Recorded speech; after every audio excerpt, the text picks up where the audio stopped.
recently enjoyed a beautiful, meaningful, and lovely trip to Bangalore, the capital of Karnataka, the Silicon Valley city of India, the city where my family bonds strengthened and we all made a merry time. My joy could no better be expressed than in written diary form, so here I announce a new book, a travel diary, a pile of pages with scent of essence of family bonds and relationships. And the book title is Bangalore and Bingo. Why bingo? Because it was a surprisingly lovely experience. And now no more details and descriptions of the book. Rest is to be read and tasted for the interested curious ones. You can always pre-order it now on Amazon.in. I'll leave the link in the show notes. Well, it's time to jump to the topic of the day. Today I'm going to talk about some important actions of serotonin. Welcome all to IS Pharmacology Difficult Podcast. I'm your host Dr. Radhika Vijay, MBBS MD Pharmacology, and this is the audio hub to get the best simplified basic tips, strategies, methods, and lots of ideas to learn better, understand better, and make your concepts crystal clear. If you really find, and if there's a question hovering in your minds, is pharmacology difficult? Lend me your ears for a while and let in the magic of knowledge.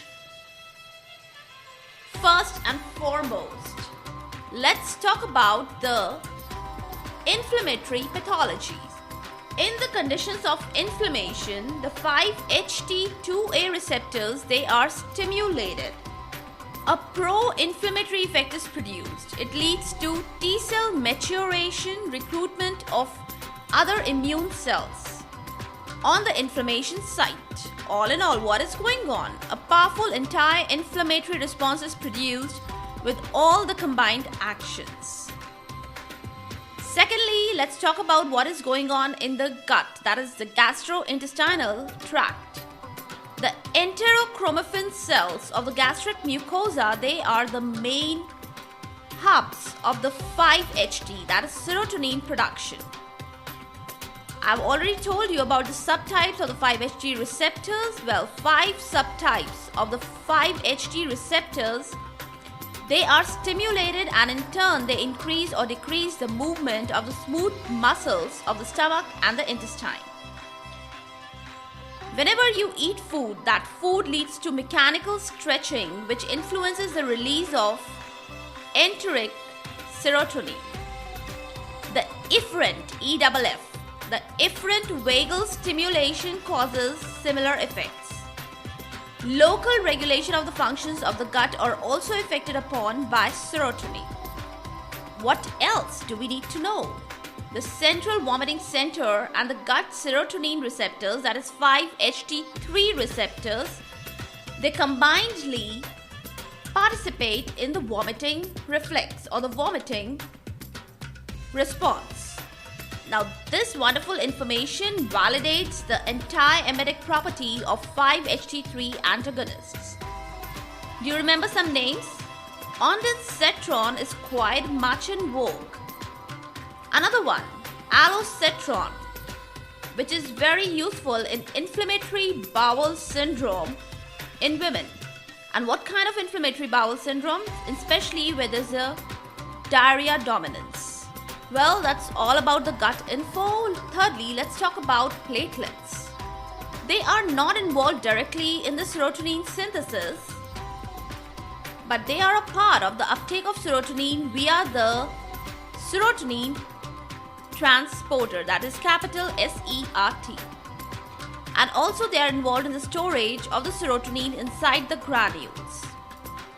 What you need to know is basically when endothelium is damaged, the platelets come in the proximity of this endothelium which is damaged and they release substances which enhance the platelet aggregation. Release of serotonin is also followed. This released serotonin, it binds to the 5-HT2A receptors of the platelets and hallmark the feeble platelet aggregation response. Now, this is initially a feeble response, but later on it is highly boosted upon if there is collagen around this whole response. it becomes a powerful platelet aggregatory response. If the injury is deep, then the deep injury is maybe up to vascular smooth muscles, then the smooth muscle constriction is definitely ensured by serotonin, and also hemostasis occurs. The locally present kinins, thromboxane A2, that is capital TXA2, and the vasoactive peptides, they also support this event of hemostasis. On the contrary, if the serotonin stimulates the release of nitric oxide from the endothelium, its own vasoconstrictor effect and also the vasoconstrictor effect produced by the other agents around is almost nullified. Well, that's an interesting information to know. Let's move further. Lastly, for the today, I'm gonna comment about cardiovascular system, that is CVS. In the cardiovascular system, serotonin constricts the blood vessels in all the beds. I'm talking about the renal beds, pulmonary beds, splanchnic, or the cerebral beds. What happens inside the heart? In heart, many 5-HT subtype receptors, they are present. And the final outcome response is quite unpredictable and mixed, kind of interplay of the effects of all. Some of the receptors are excited, some are depressed, sometimes it's a prominent nerve effect of the autonomic nervous system, or other times it is the reflex response to 5-HT or serotonin which dominates. Generally, serotonin effects are excitatory, causing positive inotropic and chronotropic effects on the heart. These are actually depressed by the effects of the efferents, AFF, nerves from the baroreceptors and the chemoreceptors. So, when we're talking about all these things, it's the apt and a good time to know and refresh our knowledge about the Bezold-Jarisch reflex. BEZOLD, Bezold, JARISCH, Jarisch, Bezold-Jarisch reflex. This is caused by the stimulation of the 5-HT3 receptors on the vagal nerve endings. And what happens? The results, they are severe decline and decrease in the heart rate and the blood pressure, that is severe bradycardia and hypotension. What are the other effects? Another effect is the inhibition of the serotonin by arterial blood vessels. And what are the reasons of this inhibition of 5-HT? The reasons are like nitric oxide production from the endothelium. Another reason can be like synthesis of prostaglandins. And last reason can be like norepinephrine release is depressed from the sympathetic nerves. Well, these are a kind of an effect, and on the contrary, what is going on? It is seen a good enhancement of the constrictor effects of noradrenaline. Also, the good enhancement of the constrictor effects of angiotensin II and histamine. And all these things, they are helping to effectively produce hemostatic response to serotonin. Rest and more actions of serotonin will be discussed in the upcoming episodes, so always stay in touch.